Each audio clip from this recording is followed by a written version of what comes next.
सुलेखा तालाब में नहा रही थी जब अचानक 2-3 बदमाश लड़के उसके कपड़े लेकर भाग गए। बेचारी सुलेखा हड़बड़ाकर चिल्लाने लगी, अरे मेरे कपड़े लौटा दो। पर तब तक लड़के गायब हो चुके थे। गांव के तालाब से घर तक का रास्ता लंबा था और सुलेखा को अधूरे कपड़ों में लौटना पड़ा। रास्ते में गांव के लोग उसे घूर घूर कर देखने लगे। सुलेखा के मन में सवाल गूंजने लगे, ये मैं कहां फंस गई? क्या सोचकर पापा ने इस गांव में मेरी शादी करवाई? घर पहुंचते ही सुलेखा ने अपने पति रमेश से कहा, अब घर में एक बाथरूम नहीं बनवा सकते? हर दिन तालाब में नहाना पड़ता है। आज तो बदमाश लड़के मेरे कपड़े लेकर भाग गए। लोग कैसे घूर रहे थे? रमेश ने हंसते हुए जवाब दिया, अरे हम तो बचपन से तालाब में नहा रहे हैं, हमारे गांव में यही होता है। लेकिन शहर में तो बाथरूम में नहाती थी, सुलेखा ने कहा।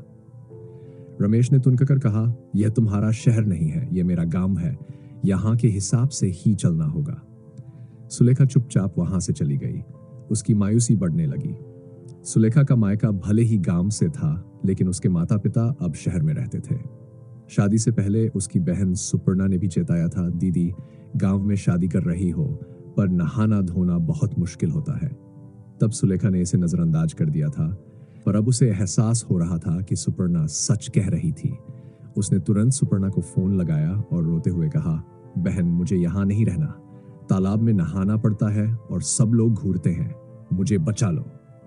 सुपर्णा ने उसे दिलासा दिया, दीदी मैं कल मम्मी पापा को लेकर आ रही हूं, चिंता मत करो।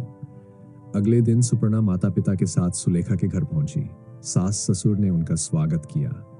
बातचीत के दौरान सुलेखा ने उम्मीद की थी कि माता पिता उसकी समस्या समझेंगे, पर सब कुछ उल्टा हो गया। वे भी गांव की तारीफ करने लगे। अगले दिन सुलेखा और सुपर्णा को तालाब में फिर से नहाने जाना पड़ा। पानी में उतरते ही गांव के लड़के फिर उन्हें घूरने लगे। दोनों बहनों ने एक दूसरे से कहा, यहां तो हर दिन की यही कहानी है। शाम को रमेश घर लौटा तो उसकी मां ने शिकायत की, तेरी साली आज मुझसे जबान लड़ाने लगी। रमेश को गुस्सा आया और वह कमरे में पहुंचा जहां सुलेखा, सुपर्णा और उनके माता पिता बैठे थे। रमेश ने सुलेखा से कहा, तुम्हारी बहन आज मुझसे बदतमीजी कर रही थी।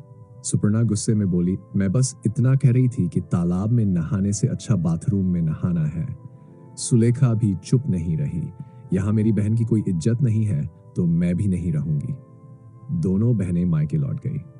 जायसवाल साहब और देवकी, सुलेखा के सास ससुर, माफी मांगने आए, पर उनकी बेटियां अब वापस जाने के मूड में नहीं थीं।